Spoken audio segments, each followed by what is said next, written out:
মুসলিম দেখো দেখো দেখো লড়াই করো বিশ্বের মুসলিম দেখো লড়াই করো দেখো লড়াই করো বিশ্বের মুসলিম আমেরিকা পারিস না ইসলাম হবে না ডোনাল্ড ট্রাম্প পারিস না ইসলাম হবে না ডোনাল্ড ট্রাম্প পারিস না ইসলাম হবে না আমেরিকা পারিস না ইসলাম হবে না সবাই এখানে রোড গুলো এখান থেকে এসে যাবে এখান থেকে সবাই রোড গুলো এই মোবাইল ভাইরা আমরা গত ফ্যাসিস্ট সরকারের সময় এই রোড ব্লক করেছিলাম, ভয় পেয়েছিলাম। তখন সেই সরকার আছে ভয় পায়, মুসলমান ভয় পায়, মুসলমান কি এক জাতি, সংগ্রামী তৌহিদি মুসলিম জনতা, আমরা জানি 17 রমজান বদর যুদ্ধ হয়েছিল। সেই যুদ্ধে মুসলমানদের আল্লাহ রাসূলের সিদ্ধান্ত ভুল হওয়ার কারণে মুসলমানরা যে বিপর্যয়ে পড়েছিল, সেই বিপর্যয়ে একজন মহিলা সাহাবী, তিনি মুসাইবা নামের মহিলা সাহাবী রাসূলকে প্রোটেক্ট করেছিলেন। রাসূল বলেছেন, আমি কানে তাকাইলেন মুসাইবা, বামে তাকাইলেন মুসাইবা। সেই মুসাইবা কে ছিল? একজন মুসলমান। নারীরা যদি জিহাদ করতে পারে, পুরুষরা কি চুরি করে থাকবে না? আপনারা লঙ্ঘন করেছে, জেনেভা কনভেনশনের সমস্ত চুক্তি তারা লঙ্ঘন করেছে। ঠিক কিনা মুসলমান? যে আইন তারা তৈরি করো, সে আইনই তারা মানবে। সুতরাং কোন আলোচনা আর হবে না। এখন থেকে সেই আলোচনার একমাত্র লক্ষ্য হবে অস্ত্র দিয়ে, অস্ত্রের সঙ্গে লড়াই। আমরা আর পৃথিবীর মানচিত্রে ইসরায়েলকে দেখতে চাই না, আমরা আর পৃথিবীর মানচিত্রে আমেরিকাকে দেখতে চাই না। আপনারা যদি মনে করেন আমরা এখানে দাঁড়িয়ে এই যে মিছিল করছি, যে বক্তব্য দিচ্ছি, এতে করে কি হবে? আপনারা জানেন সেদিন কিয়ামতের ময়দানে যখন ওই ফিলিস্তিনি ভাইরা দাঁড়াবে যে আল্লাহ আমাদেরকে গুলি করে পাখির মতো হত্যা করেছে, এরা কেউ আমাদের বিরুদ্ধে কোন মুসলমান দাঁড়ায় নাই, জবাব দিতে পারবেন? পারবেন? আগামীর কারবার থেকে বেরোতে পারবেন? তো আমি যেটা বলছি, যদি এরকম জিহাদের ডাক আসে, তাহলে অবশ্যই আমরা যারা সেই জিহাদে অংশগ্রহণ করতে চাই, তারা দুয়া উঁচু করে আসমানের মালিককে দেখাতে চায়।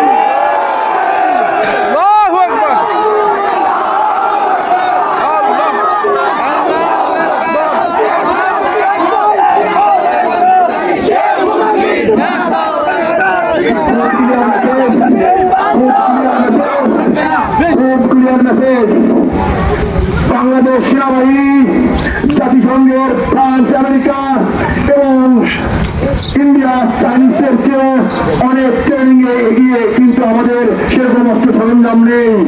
এখনো জাতিসংঘে বাংলাদেশ সেনাবাহিনী যে প্রশংসা কুড়িয়েছে, আমি সেই সেনাবাহিনীর একজন সদস্য।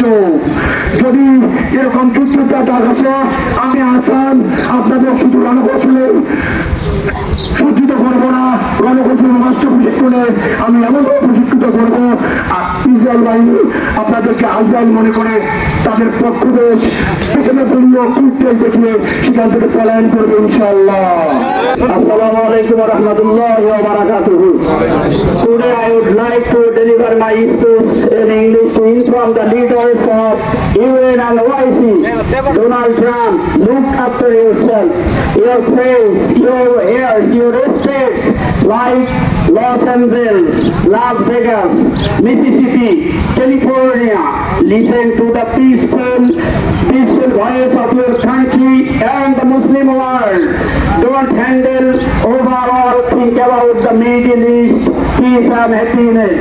Don't give any military help to the Israel to shepherd down the innocent children, women, men of the Palestine who are the natives of this holy land. Mayor Trump, stop your devil friend Netanyahu. You both are mad, hypocrites, nonsense, greedy about the Muslim issue. You make the path from hard to complete. If the Muslim world can take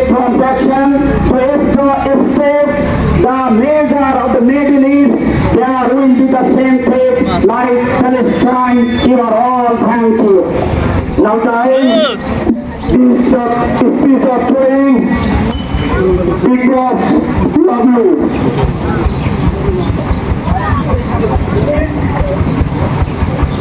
বিসমিল্লাহির রহমানির রহিম।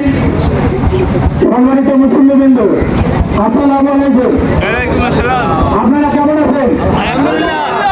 আমরা আলহামদুলিল্লাহ ভালো আছি, আবার ভালো নেই। কারণ আপনারা জানেন যে ইসলামী বাহিনী আমাদের ঘুমান্ত সেই ফিলিস্তিনি মুসলমানদের উপর তারা বড় হামলা করেছে, তারা রকেট হামলা করেছে, তারা রক্তাক্ত করেছে, আমাদের মুসলমানদের হৃদয়ে তারা আঘাত করেছে, আমাদের হৃদয়ে রক্তক্ষরণ হয়েছে। বন্ধুগণ আমার, আমরা মুসলিম জাতি, আমরা দিনের জাতি, সেই ইসরায়েলকে মনে করে দিতে চাই সেই বদরের যুদ্ধের কাহিনী, সেই উহুদ যুদ্ধের কাহিনী। এখনো সেই ইসলাম আছে কি নাই? এখনো সেই ইসলাম আছে। আমরা যদিও ফিলিস্তিনি গিয়ে ইসরায়েলের বিরুদ্ধে যুদ্ধ করতে পারবো না, কিন্তু আমরা মুসলমান, আমরা দূর থেকে সেই ফিলিস্তিনি কর্মকাণ্ডের বিরুদ্ধে ধিক্কার জানাই, আমরা তীব্র নিন্দা জানাই এবং মহান রব্বুল আলামিনের কাছে আমরা দু হাত তুলে ফরিয়াদ করি, আল্লাহ যেন আমাদের সেই ফিলিস্তিনি বাহিনীদেরকে, আমাদের ফিলিস্তিনি মুসলমান ভাইদেরকে রক্ষা করেন। আপনারা টেলিভিশন এবং বিভিন্ন ফেসবুক মিডিয়ায় আপনারা দেখেছেন যে ফিলিস্তিনিতে হামলার পরে কিভাবে ছোট ছোট শিশু বাচ্চারা রাস্তায় কেঁদে কেঁদে বেড়াচ্ছে, তাদের সম্পূর্ণ শরীর রক্তাক্ত। এটি মুসলমান ভাই আমরা মেনে দিতে পারি না। আমাদের দূর থেকে হলেও আমাদের ইমানি শক্তি দিয়ে এর প্রতিবাদ জানানো দরকার। সে কারণে আজকে এই প্রতিবাদ সমাবেশ। এরপরেও যদি ফিলিস্তিনি কোনো হামলা করা হয়, আমরা মুসলমান জাতি, আমরা বীরের জাতি, আমরা রাজপথে নেমে আসবো, আমরা এর তীব্র নিন্দা এবং প্রতিবাদ জানাবো। সংগ্রামী ভাইরা, এই পর্যায়ে আবু বকর সিদ্দিক হুজুরকে কিছু বলার জন্য বিনীতভাবে আহ্বান জানাচ্ছি। আসসালামু আলাইকুম রহমতুল্লাহ। সম্মানিত তাহিদি মুসলিম জনতা, আপনারা জানেন যে পবিত্র রমজান মাস চলতেছে, সিয়াম সাধনার মাস। আমরা সারা পৃথিবীর মুসলমানরা যেই সময় রোজা রাখি, তারাবির নামাজ করি, কিন্তু ঠিক সেই সময় পৃথিবীর সব থেকে শীর্ষ সন্ত্রাসী রাষ্ট্র ইসরায়েল তাদের দেশ থেকে বিমান হামলা চালিয়ে ইসরায়েলের শীর্ষ সন্ত্রাসীগণ আমাদের গাজার ফিলিস্তিনের ভাই বোনদেরকে তারা পাখির মতো হত্যা করতেছে, ঠিক কিনা বলেন? তারা হয়তো মনে করেছে যে আমরা গাজায় হামলা করব আর সারা পৃথিবীর মুসলমানরা চুপ থাকবে, কিন্তু ওরা জানে না যে ফিলিস্তিনের উপর হামলা করে বহুমাসির চাকের মধ্যে ঢিল মেরেছে। সারা পৃথিবীতে যত কোটি মুসলমান আছে তাদের রক্তের মধ্যে আগুন লাগিয়ে দিয়েছে তারা। সম্মানিত ভাইয়েরা আমার, আমরা এই খেতাবাগ থেকে স্পষ্ট ঘোষণা দিয়ে বলতে চাই, ফিলিস্তিনি মুসলমানদের উপর আর যদি একটা বিমান হামলা চলে, তাহলে সারা পৃথিবীর তাওহীদি মুসলিম জনতা যার যা আছে তা কিছু নেই, আমরা ইসরায়েলের বিরুদ্ধে রুখে দাঁড়াতে বাধ্য হব। ভাইয়েরা আমার, আল্লামা সাঈদী তার একটা বইয়ের মধ্যে একটা কথা লিখেছিলেন যে চীন আরব হামারা, হিন্দুস্তান হামারা, আয় সারে যা হামারা। আর আল্লামা ইকবাল বলেছেন সারা পৃথিবীর মুসলমানদের উপর যেই ঝড় নেমে এসেছে, এই ঝড় কিছুক্ষণের জন্য, এই ঝড় থেকে তারা খুব তাড়াতাড়ি বিজয়ের মুখ দেখবে। সম্মানিত ভাইরা আমার, আপনারা রেডি থাকবেন, তৈরি থাকবেন। যেই মুহূর্তে গাজার একটি মুসলমানের উপর, একটি শিশু নারীর উপর হামলা হবে, ঠিক সেই মুহূর্তে রাজপথে বেরিয়ে ইসরায়েলের দাঁত ভাঙা জবাব দেওয়ার জন্য তৈরি থাকতে হবে ভাইরা আমার। সেই ফিলিস্তিন মুসলমানদের নারী শিশু অসহায়, তারা চিৎকার করে আল্লাহর কাছে বলে, ইয়া আল্লাহ, এই ভূখণ্ডে একজন সাহায্যকারী পাঠাও। আজ তোমাদের কি হলো যে তোমরা কেন আল্লাহর পথে লড়াই করতেছ না? আমরা ভয় পাই না, আমরা শাহাদাতের মর্যাদায় আসীন হতে চাই, শাহাদাতের তামান্না নিয়ে বাঁচতে চাই। সুতরাং ডোনাল্ড ট্রাম্প, ভারতের নরেন্দ্র মোদী, যারা এই গাজার হত্যার সাথে সম্পৃক্ত, সারা পৃথিবীর যত মুসলিম রাষ্ট্র আছে, তারা যখন এই ডাক দেবে, আর যদি সীমান্ত করে দেওয়া হয়, সারা পৃথিবীর মুসলমান স্ত্রী সন্তান সব কিছু ফেলে রেখে আমরা ঘুরতে ছাপিয়ে পড়তে রাজি আছি, কথা বলতে হবে। ঠিক আছে?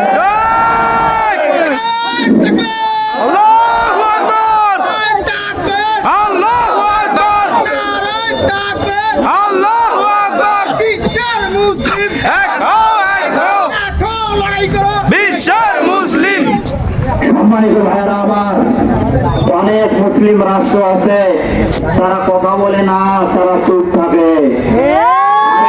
থাকবে কেন? তোমরা কি মুনাফিক? তোমরা কি মুনাফিক? আমরা মুনাফিক হয়ে বাঁচতে চাই না, আমরা তীরের মতো, সিংহের মতো বাধ্য দিয়ে বাঁচতে চাই। রক্ত যখন দিয়েছি, রক্ত আরো দেব, প্রয়োজনে রক্ত আমাদের যাবে, কিন্তু আমরা ইসরায়েলের কাছে, ওই ভারতের কাছে, ডোনাল্ড ট্রাম্পের কাছে মাথা নত করতে রাজি না ভাইরা আমার। আমি পরিশেষে বলবো, এ সিংহের জাতি, মুসলিম জাতিদের জাতি, তোমরা তৈরি থাকো, আগামী দিনে বিপ্লব ঘটানোর জন্য তৈরি থাকো, এক হও, ঐক্য হও, যেন মুসলমানদেরকে তারা দেখে ভয় তাদের কলিজা থরথর করে কাঁপতে থাকে। আপনাদেরকে ধন্যবাদ জানিয়ে আমি আমার বক্তব্য এখানে শেষ করছি। আল্লাহ হাফেজ। আসসালামু আলাইকুম ওয়া রাহমাতুল্লাহ। জুমার নামাজের পরে তোমার মুসলমানদেরকে নিয়ে রাজপথে আমরা দাঁড়িয়েছি, আল্লাহ প্রতিবাদ জানিয়েছি। রব্বুল আলামিন, তোমার আসমানি ফেরেশতা দিয়ে তুমি গাজাবাসীকে সাহায্য করো আল্লাহ। ইয়া রব্বুল আলামিন, ফিলিস্তিনের নারী শিশু অসুস্থ মানুষেরা রোজা রেখে যে মুহূর্তে ইফতার করবে, ঠিক এই মুহূর্তে ইসরায়েলের দখলদার বাহিনী বিমান হামলা চালিয়ে আমার ভাইদেরকে শাহাদাত